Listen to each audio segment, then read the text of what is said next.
used now by Saudi Arabia, by Dubai, by other Middle Eastern countries, Abu Dhabi. And so when you go there, originally you saw nothing but sand. Now you see greenery, because from the ocean they have been able to desalinate seawater, and by taking உப்பு நீக்கி குடிக்க தண்ணி உருவாக்குறதுக்கு technology இஸ்ரேல்கிட்ட இருக்கு. அந்த டெக்னாலஜியை நம்ம பயன்படுத்தா தமிழ்நாட்டில் தண்ணியோட பஞ்சமே இருக்காது. So therefore national development depends on education. Education creates researchers, research people then create new innovations, and that's how we move forward. Today in Tamil Nadu, for example, 60% of the world's thorium is available. In another 20-30 years, there will be no uranium. The whole world will start hunting for thorium. And India has got 60% of that. If we are able to use thorium in atomic energy, we will generate so much power that there will be no shortage in the country. So the first point is in the national development through education, national economic development must be supported by the most modern education that we can get. And in that education, now it is becoming clear that learning of Sanskrit is becoming compulsory, because the Western agencies, scientific agencies like NASA have discovered that if for artificial intelligence we want a proper assembling or computer storage of knowledge, there is only one language where the computer will be easily able to understand, and that is Sanskrit in Devanagari script. Why? Because in English, PUT is put and BUT is but. So with this difference in phonetics, the computer gets confused. So therefore it's not suitable. English is not suitable for artificial intelligence. And this is a journal of the NASA has produced in its journal called Journal of Artificial Intelligence, and you can get it in Google. They have said that the only language fit for artificial intelligence is Sanskrit. You will also from Google find that there is a school called St. James School in London, a very prestigious school, and it's dominated and almost completely dominated by the white people of England, and does not include any minorities. But in that school, the principal has decided that all children between the ages of 6 to 11, every morning for half an hour, will recite Sanskrit shlokas. And you can see the video of this in Google. If you go and type St. James School, London, speak and Sanskrit, and then that will give you the access to that video. So Sanskrit is now used in schools for school children for the ages of 6 to 11. Why? The principal says, if you recite these Sanskrit shlokas, which I learnt, he says, on my trip to India, then the brain development of children between the 6 and 11 is superior to the brain development of other children who don't recite these shlokas. So Sanskrit is now also very good for development of the brain. So for national development through education, national economic development through education, Sanskrit is a very, very important subject that we have to learn, and we need more Ananta Kalyan Krishnan like people who like missionaries. I mean, I'm sorry to use the missionary, I should say like sannyasis, go around the country awakening the need to learn Sanskrit.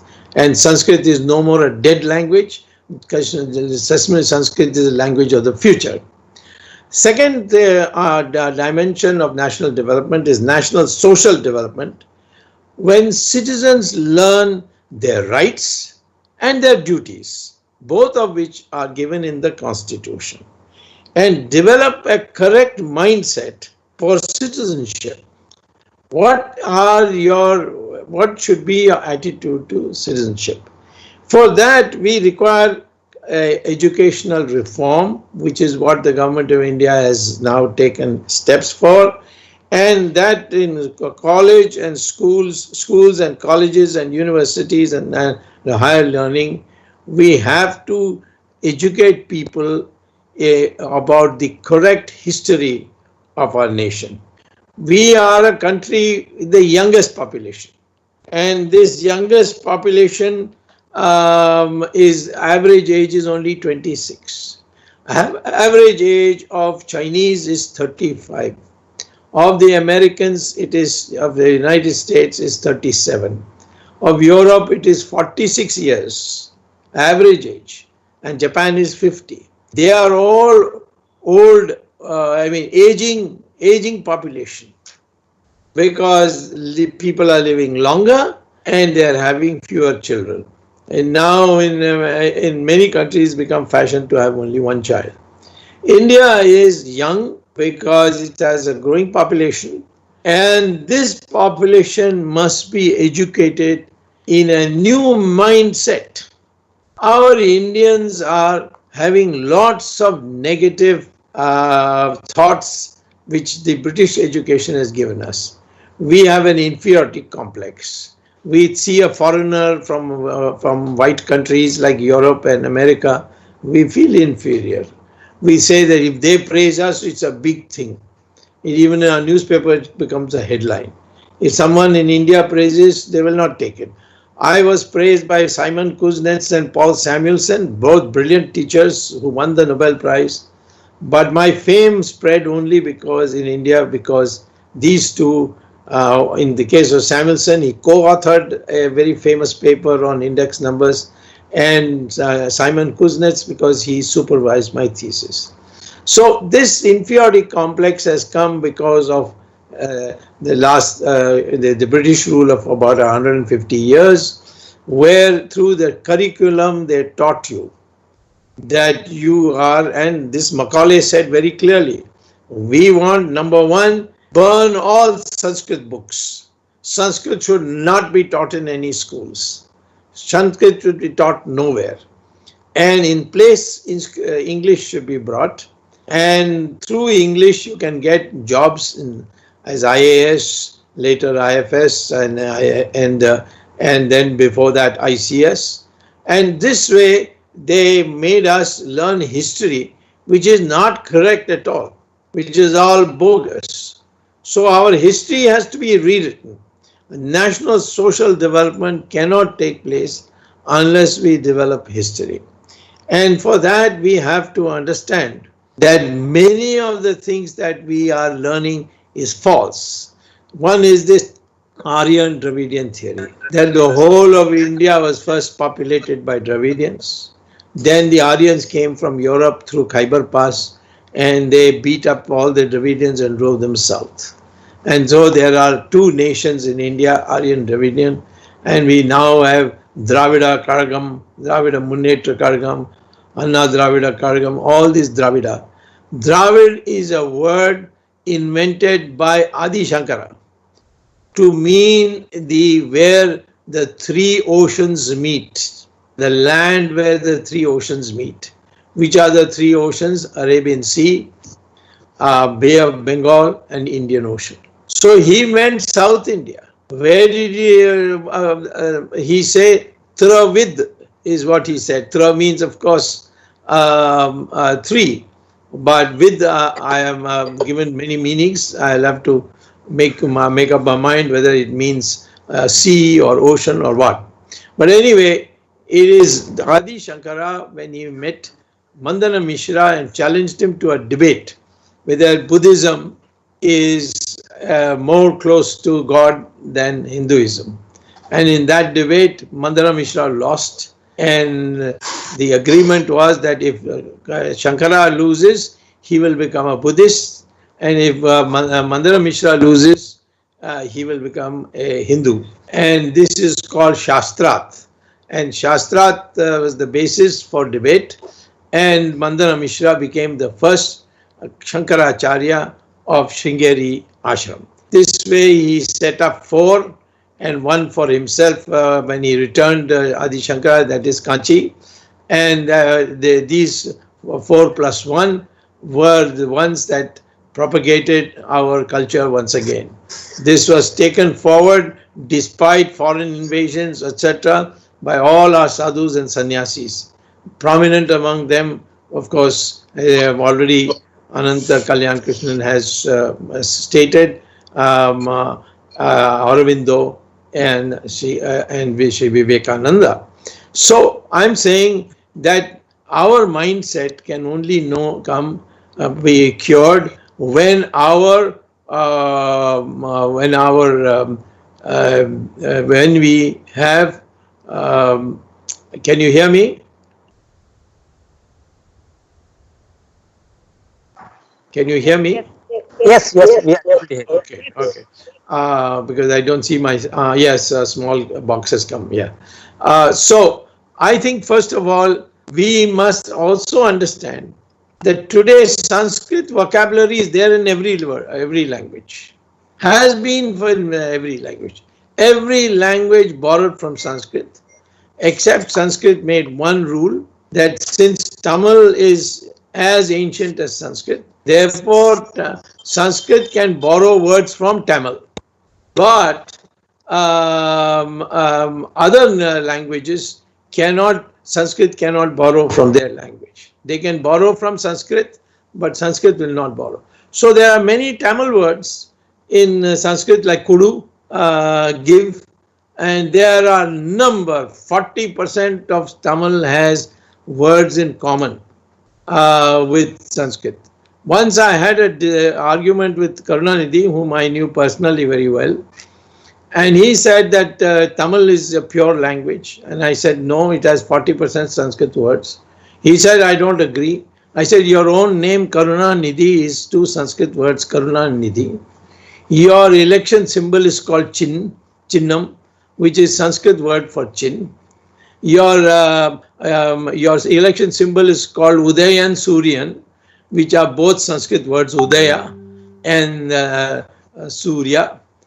So therefore, where do I stop? I said, take any dictionary. I will take out the words which are in Sanskrit. So he said, no, Tamil, Sanskrit borrowed it from Tamil. So all right, at least they are common. Every Indian language has common Sanskrit words. I am saying for our social development, 2 things are extremely important: Sanskrit and Devanagari script. And it is there in the Constitution of India, Article 340 and Article 351. What does it say? Hindi shall be written in Devanagari script. There are other languages who also have accepted Devanagari script. Marathi is written in Devanagari script. Nepali is written in Devanagari script. Hindi now is written in Devanagari script. And of course, Sanskrit in its own script, Devanagari script. Devanagari script has been found by the computers as the most phonetically fine, perfect script of all scripts of the world. There's no ambiguity when you write in Devanagari. And that is why Ambedkar insisted that Sanskrit should be brought in, maybe because we can't immediately make it national language. But he put it into the Constitution that the words borrowed, this is Article 351, where it says the words borrowed by Sanskrit shall be principally from words borrowed by Hindi from any other language shall be principally from Sanskrit. And today Hindi words are getting more and more Sanskritized. And you will find that if you learn Sanskrit words, then it will be easy to talk in Bengali, which has almost 80% Sanskrit words. Malayalam, another 75%, another language with 75% common words with Sanskrit. Kannada, every language has Sanskrit words in it. And therefore, I think while we may give Sanskrit as an optional language, but Hindi should be taught with Sanskrit words. And that is why we say for development, this will create unity. The second thing that will create unity is to rewrite our bogus history and write the correct history based on the Puranas and our past scriptures, and draw from it Mahabharata, Ramayana. These are all things which have happened. I fought in the Supreme Court for the Ram Setu, and that Ram Setu, where people were saying it's imaginary, it is just a natural formation. This is what the opposition party, the party in power that time said. But I proved it in the Supreme Court by documents that Ram Setu is there, and by science, because three famous past chairmen of the Geological Survey of India, they wrote a paper that when you go to Ram Setu and find the rock there, it is not a rock, it is what is called as, it has a separate word, it is actually a fusion of shells and fish bones and so on over centuries. And this is called corals. These corals are not found in the middle of the ocean as you find Ram Setu. It is found on the shores. So these three scientists said that these corals, which are the base of the Ram Setu road, this is something which has been brought from there and put in the water. They, of course, did not say where it was brought, who brought it. Vanar Sena bought it and all that. Of course, they are not going to say. But they say it was not natural formation. It was built. And so the Supreme Court got convinced. And then thereafter, they gave me an order saying that first they gave me a stay order on its demolition. Now they given me the order. I'm just awaiting our government to declare it a national heritage monument and send it to UNESCO also as a heritage of the world. And so this is something which could not have been built but unless the science was developed. And you find this in numerous ways, that many of the things like calculus and so on, they have been discovered before Newton and Leibniz in the West, but we didn't get any credit for it. Bhaskaracharya and others who worked on this, they were able to. Aryabhatta, who founded astronomy. We are the only country which never said for centuries, as other European countries said, that the world is flat and that the sun goes around the earth instead of the earth going around the sun. Hindus never said that. They always said the world is round and this is the planetary system and all the planets go around the sun. So this scientific thing we lost, and because of foreign invasions, and now we have to bring it back and develop it. And so how do we do it? This younger population from 0 to 35, they must be given a new mindset. And I'm telling you, mindset is extremely important. Just because you are billions and billions of people, we are 130 crores or something like that, that is not enough. You can have 1,000 goats and one tiger.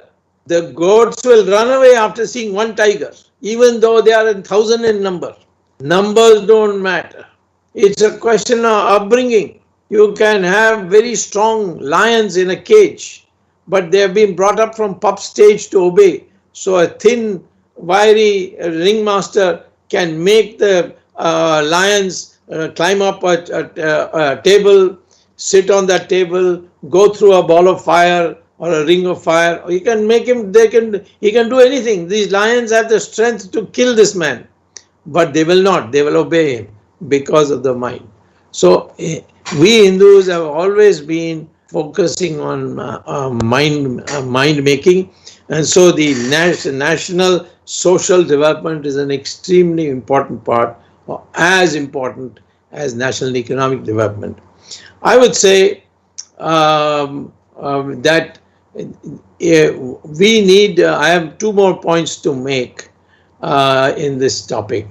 One is, what do you say, how does mindset developed? This our rishis had written, and now the Americans have taken that and written it in their own language.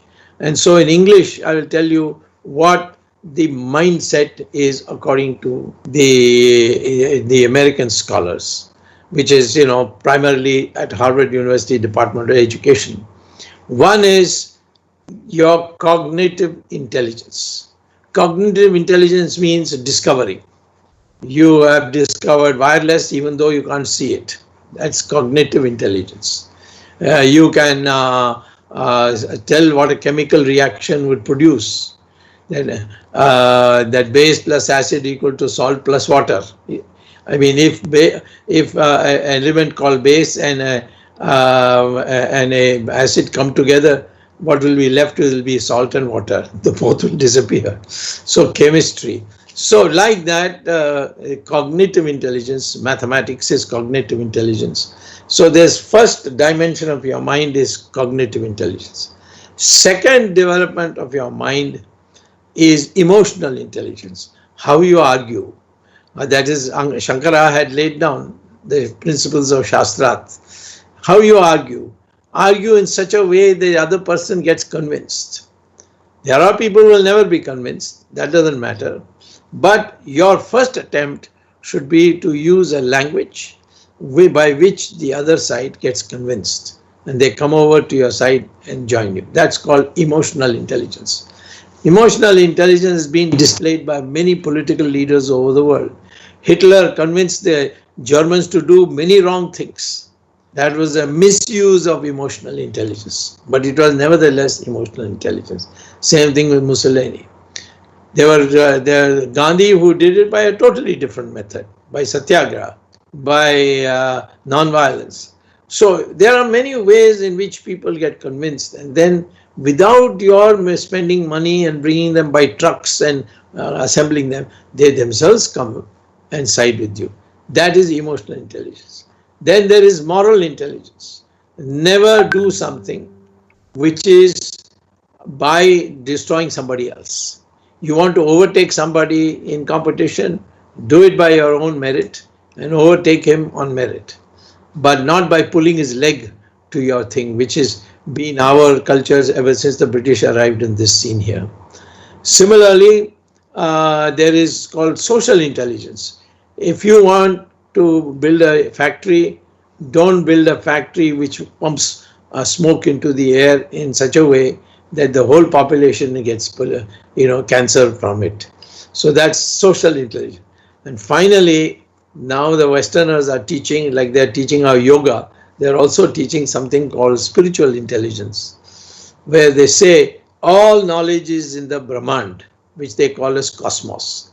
And if you meditate and link your mental Wi-Fi, as they call it, it's a new term, to that cosmos, you will be able to get all the knowledge, past, present, future. And that's why those rishis and munis could discover so many things, because they, every morning in Brahmand, they sat and meditated, and their mind got connected to the cosmos or the Brahmand, and they were able to say things which nobody else could even think of. Even the Pushpak Viman, which people make fun of, where Ravan had this Pushpak Viman, there is a Shastra called Vimana Shastra. And there I read it deliberately, not fully, but only to know what fuel. I mean, today they use air fuel in planes, but what fuel did they use?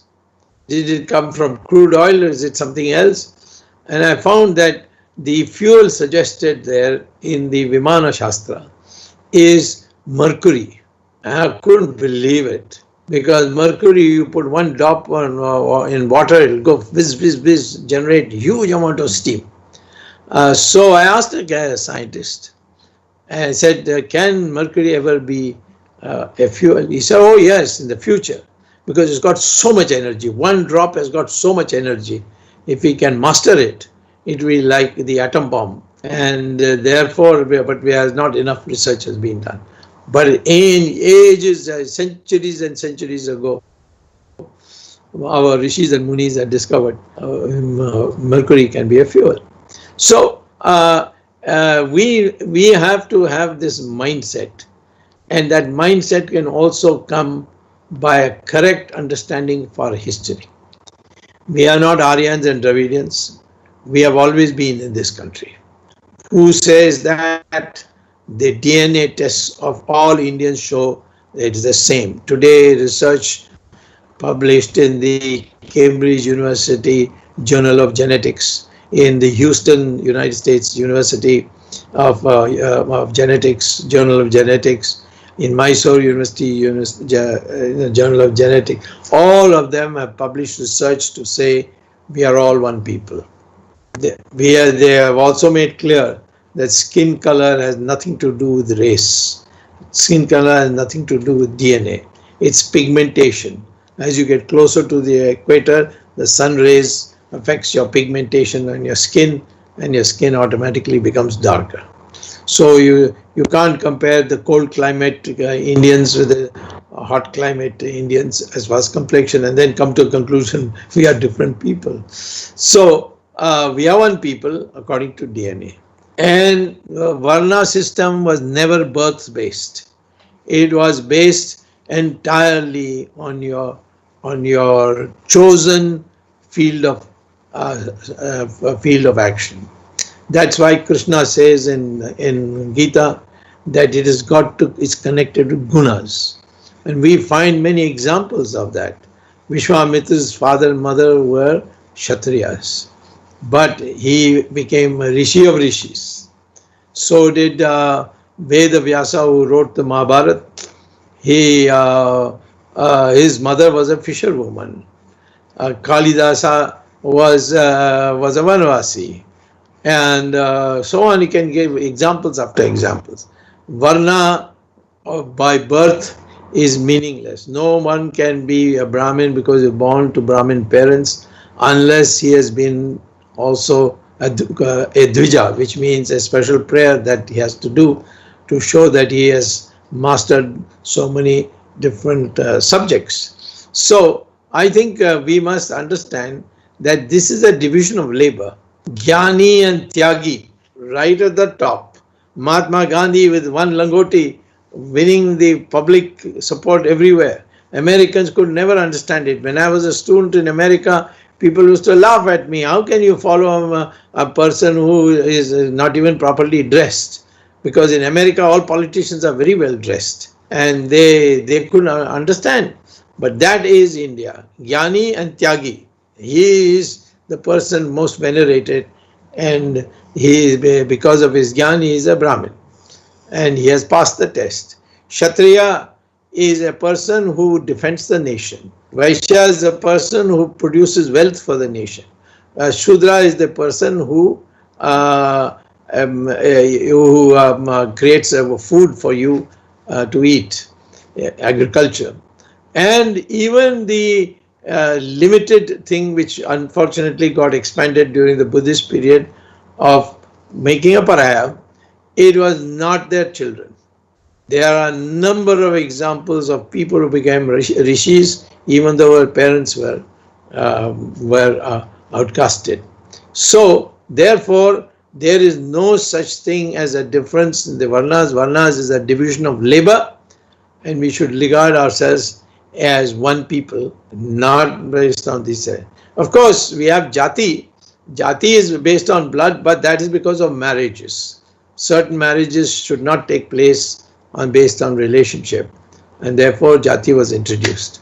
So the unity of India, the unity of Indians, we are one people, that must be taught in our schools, and that can only come by a proper teaching of our history. We are the only country in the world which withstood 600 years of Islamic rule and did not surrender, and survived in large measures. Even in the United India with Pakistan in it, we were 75-25. Today we are 80-82, including Sikhs and Buddhists and so on. We are 82. But for 600 years, the onslaught continued of forcible conversion. But we survived. Iran was populated 100% by Zoroastrians. Islam came in 15 years. They converted the entire population, or surviving population who survived the massacre, into Muslims.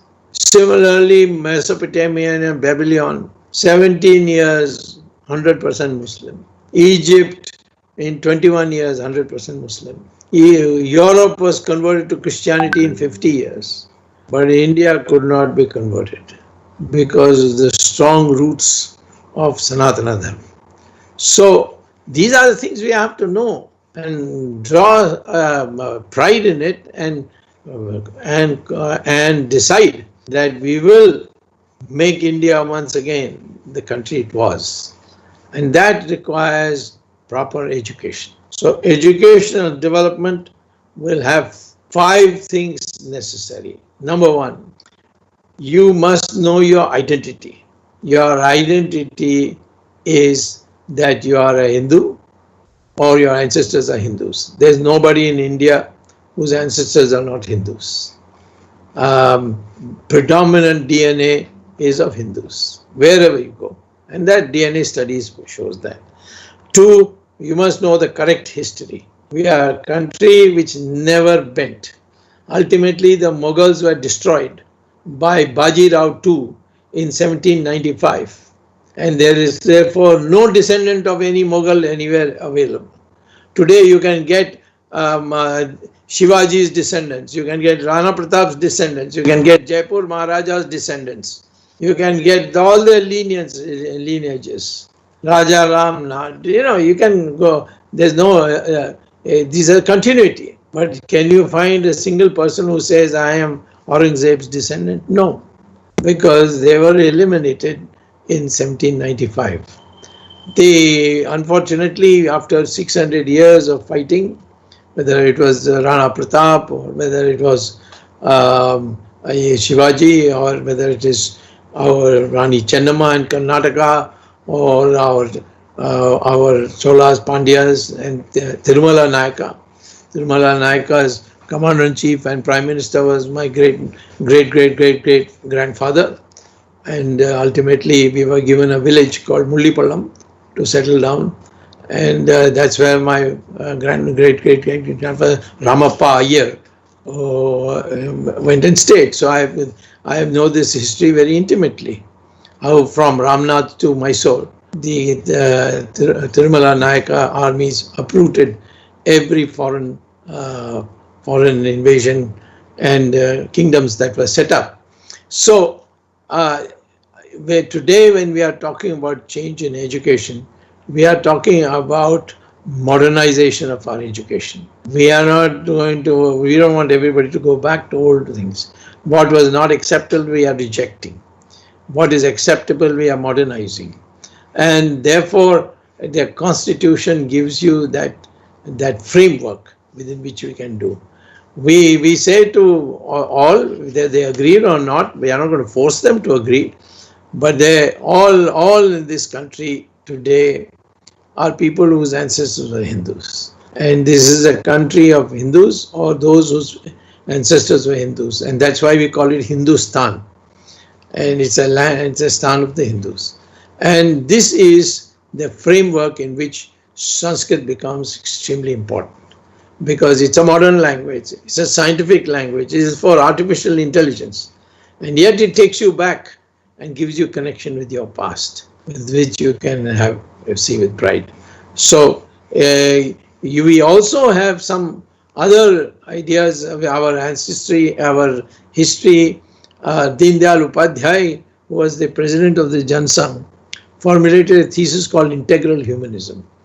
He said that West is entirely material prosperity alone, pursuit of material prosperity and thereby happiness.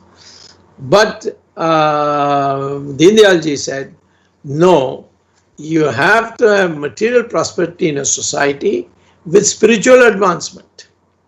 And both must be assimilated in every individual by teachers.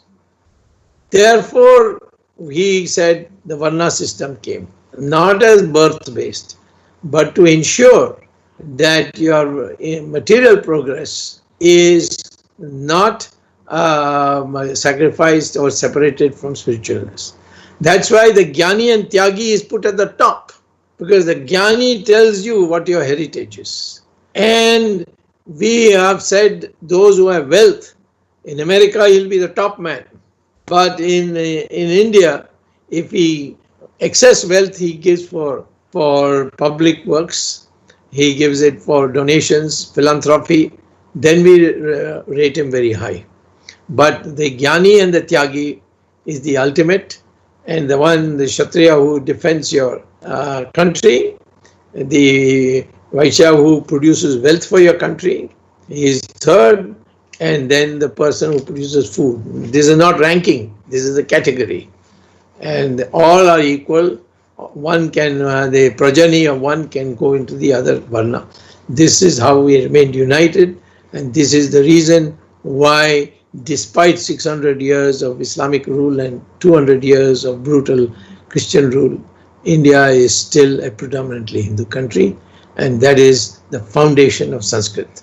Once we link ourselves to Sanskrit, we link all our languages, and once you make Devanagari as an alternate, not an alternative, a subsidiary or an additional script, you will see that India will become even more united. Every milestone on a highway has the name of the city in Devanagari. That's not Hindi. I'm surprised when sometimes I see in Tamil Nadu people putting tar. We don't want Hindi. This is not Hindi.